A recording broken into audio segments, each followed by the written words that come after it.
This is a video of me walking around the streets of downtown Cincinnati back in 2020 during the pandemic. So here it goes. Here we go, taking a trip to memory lane from Cincinnati 5 years ago. Now, this street is about 60% of memory lane. Now, the whole city is memory lane. I can write a book about it, but we'll just do this one. Right here, this is a Jeff Ruby Steakhouse. It's a 5-star steakhouse where like a meal for an average of 1 or 2 people could be nearly $200. So you better hope your date and you get laid after you eat here, because that place wasn't cheap. But anyway, back when the city's active, there used to be valets here. I knew these 2 valets. This was back in New Year's for 2015.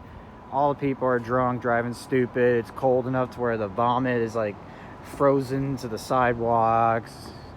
It was an interesting night. Anyway, this is where I used to go and crash into the bathroom. It's time to rock. Cuddle against the wall. Yeah, I got beat. 8 years later, watching that, and it's just so embarrassing. I can't believe we all did that shit in our 20s. It's just something we wish we could forget about doing, but I will admit it is kind of funny, but it's just embarrassing. Because they had a real fancy bathroom, and oddly enough, they let me in to use the bathroom. The valet said, yeah, go in, nobody cares, and they really don't. I would expect it to be different from a fancy steakhouse, because even after New Year's, I used to go in there and just hang around and near a crowd and whatnot, just standing there staring at the ceiling when I was hammered. But anyway, I guess maybe as long as you're not bothering anybody, or maybe they just don't acknowledge you because you're not fancy, or I don't know, maybe they just learned that if they ignore you long enough you'll leave. And really, I was just there to use the bathroom, but that place has some memories. Right here used to be the club that I was talking about. This was called IV Lounge. Now, this building has had businesses come and go in the past 10 years, but when I was here all these years, this was IV Lounge. This place was booming when it first started. Like, the lights inside would turn and change colors all around. There used to be full of people here. This was where we would stand and get in with the IDs and whatnot. This was my main club for a little while before I went to Scene right down there. I don't know if you can see that sign. It's the rectangle behind the red one. Scene. That was where I would go for like New Year's and all them. Back when this place started thinking that they're better than everybody and would charge you to get in. When you get in there, it fucking sucks. Just like any other club. But back when this was IV Lounge, I don't know what happened to them, but many employees like bartenders and bouncers would come and go. I still talk to the one guy who was the bouncer, and he quit. He said he quit because he was treated poorly and not paid enough. But anyway, this was the club I would go to. This place went out of business, I think, in 2017. Just being over here over time, this area here alone maybe feels more like Los Angeles and San Francisco together. But it does have a California vibe to it in this area alone. This is kind of the heart of downtown. We're not far from Fountain Square. This was where some bouncer who talked to me, he was a cheapskate. He gave me a penny when I was playing guitar right there for shits and gigs. He was a fucking cheap bastard. But he was cool to talk to. I mean, I really wasn't playing for money to begin with. This was the bar, and this is where I went maybe once or twice. It was a pretty interesting area. Like, there's a first floor, there's a half of upstairs, and there's a downstairs where the bathroom is and whatnot. Then you got like a big room in the back for like VIPs and whatnot. Either way, clubbing is just fucking stupid to me. But back when I was here in 2015 and 16, 17, and 18, even before I left, this place was alive. People and crowds and groups coming over here. There'd be music playing here. There'd be me playing right down there at the guitar when I was starting out.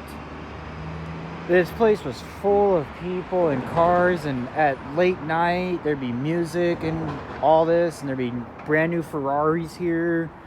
And if you come here after 2 a.m. when all the clubs close, I used to stand right here. Now, There used to be a crowd of people.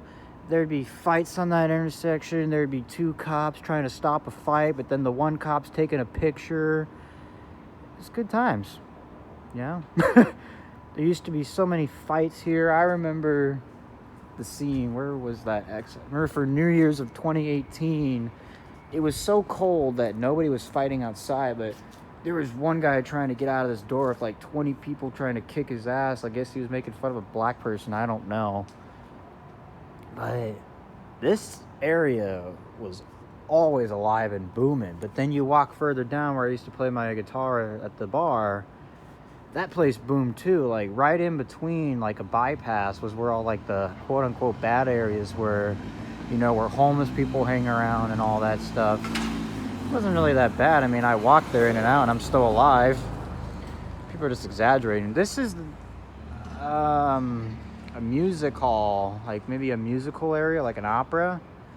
And then down here is where like all the fancy restaurants are, where you see that wine glass sign.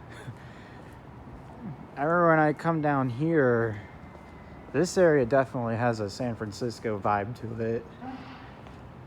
Down the street in here on my left was where a sushi joint that I used to go to all the time was, but I was banned because there was a night of heavy drinking and I blacked out, and it was to the point where the guy told me literally everything I did, but I was denial about it. He's like, dude, you keep coming here twice a day at midnight, stalking the girls and creeping them out, and I don't remember a damn thing.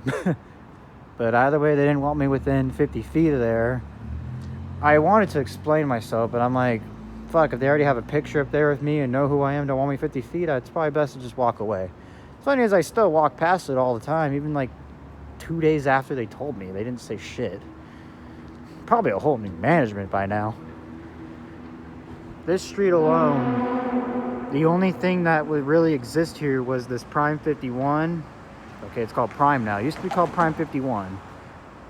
And then this Nada restaurant. I remember me and a girl I knew ate here. It was a little expensive, but it was delicious. That whole street here, which is 6th Street, this was all empty back in 2007. I looked up the street view in 2007. This was all just empty buildings. Over here, behind these buildings here, is Fountain Square, and it really looks a lot like Union Square in San Francisco, just not as big. But you definitely get that energy of Union Square. I would go there now, but there's a lot of construction. Just this building here, it feels maybe a little bit like San Francisco or Los Angeles. But, man, back in the day, there's a lot of memories in this city. This is all the times I used to party and explore and trying to get the hang of being out by myself late at night at 2 a.m. in the big city and being responsible enough to drive back home without going to jail. So I did drive drunk and stoned a lot. I was caught speeding going 101, and then I was caught driving like 10 miles over the speed limit with possession of pot in a pipe, which is an automatic felony, but luckily the cop himself was a stoner and he let me go. Probably because it was 3 a.m. and he didn't want to do all the paperwork. But I remember, shit, where's that bar? A little further down here is Nicholson's. That was where the bartender I know down the street here worked for his second job.